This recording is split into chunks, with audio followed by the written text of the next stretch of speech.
დიახ, მედიკოსები სასწრაფოდ მოითხოვენ გამოაქვეყნონ იმ ნივთიერების დასახელება, რომელსაც საპროტესტო აქციების დარბევის დროს ადამიანების წინააღმდეგ იყენებდნენ. ექიმები განმარტავენ, რომ ახლა ამ საკითხის დადგენა არის გადამწყვეტი იმ ადამიანების ჯანმრთელობისთვის, რომლებიც საპროტესტო აქციების დარბევის დროს დაშავდნენ, დაზარალდნენ, ჰქონდათ ისეთი სახის სიმპტომები და ზოგიერთ ადამიანს დღემდე აქვს ეს სიმპტომები, რომელიც მიუთითებს საშიში ნივთიერების გამოყენებაზე და რა შედეგები შეიძლება დაიდოს ამის შემდგომ. ეს საკითხი ახლა გაურკვეველია და შესაბამისად საშიშია ადამიანების ჯანმრთელობისთვის, ამიტომ ექიმები ახლა პასუხისმგებლობას ამ საკითხთან დაკავშირებით აკისრებენ ჯანდაცვის სამინისტროსაც.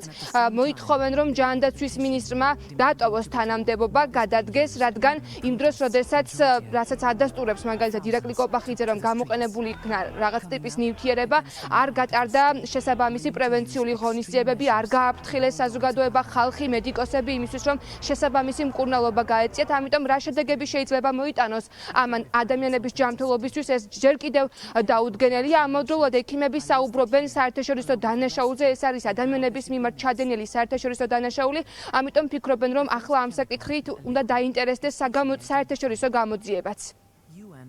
მოვითხოვოთ საერთაშორისო და არა მდინარაძის ჩატარებული გამოძიება, საერთაშორისო გამოძიება და ხელისუფლებამ ან თქვას დაზუსტებით რა აგენტი იყო, რომელიც განსხვავებული იყო წიწაკის სპრეისგან, CS-ისა და ასე შემდეგ. ან მოიწვიონ საერთაშორისო ექსპერტები და გამოიწვიონ რა იყო. ეს უპირველეს ყოვლისა, აი ამას არ აქვს გარკვეული პოლიტიკური მიზნები. ეს არის ჩვენი ადამიანების ჯანმრთელობა. ამას ქვია ადამიანური წინაშე დანაშაული, რომელიც ჰააგის კომპეტენციაშია და რომელსაც ხანდაზმულობის ვადა არ აქვს. აი ეს სიმპტომები, რომელიც გამომივლინდა მე ძალიან მალე, ეს იყო პირველი იყო რა გაურკვეველი გენეზის სისხლდენა, რომელიც არასოდეს არ მქონია. მე თვითონ ექიმი ვარ და აი ამ ეტაპზეც კლინიკა ვერ ადგენს გარკვეული კრიტერიუმი ჟანგბადის ნაკლებობის ოქსიგენაცია ქვია, სატურაცია ქვია. სატურაცია მაქვს ნორმის ქვევით. ჟანგბადის მომარაგების პირობებშიც კი ვერ ხდება მისი ნორმაში ჩადენა. ჯანდაცვის მინისტრი და დაავადებათა კონტროლის ცენტრის დირექტორი უნდა გადადგნენ თანამდებობიდან. იქიდან გამომდინარე არ იყო მიღებული დროულად პრევენციული ღონისძიებები და შემდგომი სამკურნალო პროფილაქტიკური და რეაბილიტაციური პროცესები არ წარმართულა. ამიტომ პასუხისმგებლობა სრულად უნდა დაეკისროს ამასთან დაკავშირებით ჯანდაცვის სამინისტროს და დაავადებათა კონტროლის ეროვნულ ცენტრს.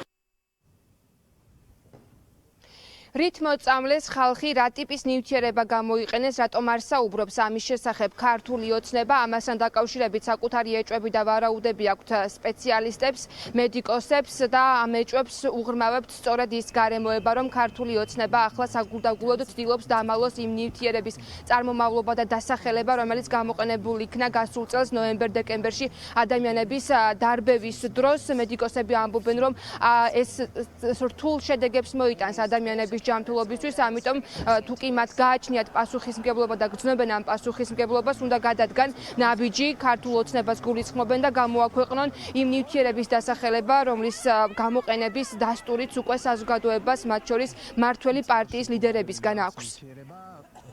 რატო არ ამბობენ, აქ ძალიან მარტივი ასახსნელი, როგორც ჩანს, არის სერიოზული დანაშაული ჩადენილი, როგორც ჩანს. გამოყენებულია ნივთიერება, რომელიც ითვლება სამხედრო საშუალებად და ექვემდებარება კონვენციებით აკრძალვას და ეს თუ ეს ასეა და მე ვფიქრობ, რომ ასეა, იმიტომ რომ სხვანაირად არაფერი არ უდგას წინ იმას, რომ თქვან რა გამოიყენეს, როგორც ჩანს ეშინიათ, ანუ იციან, რომ რაღაც სერიოზული ინფორმაცია ამ ნივთიერების შესახებ, ის გამოყენების შესახებ უკვე გასრულია ქვეყნის გარეთ და ისიც იციან, რომ ეს დანაშაული უკვე გაცდენილია საქართველოს იურისდიქციას და ხვდება ჰააგის სისხლის სამართლის საერთაშორისო სასამართლოს იურისდიქციაში.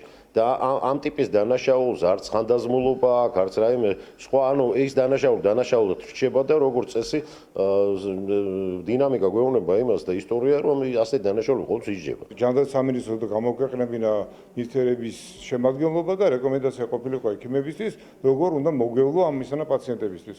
და ლაპარაკი არ არის სიტყვაზე იქ რაღაც კონკრეტულ სპეციალობაზე. ზოგადად ყველას ეხებოდეს ოჯახის ექიმთან შეიძლება მისულიყო ასეთი პაციენტი, კარდიოლოგთან, ნევროლოგთან, შეიძლება მისულიყო ოფთალმოლოგთან, თვალის ექიმთან და ასე შემდეგ. ასე რომ ეს რეკომენდაცია, რადგანაც ამას არ ამბობენ, ძალიან ლოგიკური არის, არ არის წესრიგი, არ არის კარგად საქმე.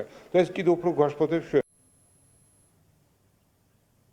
ახლა საინტერესოა ყველა ელოდება რა ნაბიჯებს გადადგავს ქართული ოცნება გაბედავს თუ არა გამოაქვეყნოს კონკრეტული დოკუმენტები ან დაასახელოს ის ნივთიერება რომელზეც ახლა საუბარი მიდის რადგან ეს ბევრ ამას გადაწყვეტს მათ შორის ის თუ როგორ წარიმართება გამოძიება და მათ შორის მედიკოსებისთვის ეს იქნება ერთგვარი ნიმუში თუ როგორ უმკურნალონ იმ პაციენტებს რომელთაც სიმპტომები დარბევის შემდგომ დღემდე აქვთ პირდაპირ ეთერში ნინო ელიკაშვილი საუბრობდა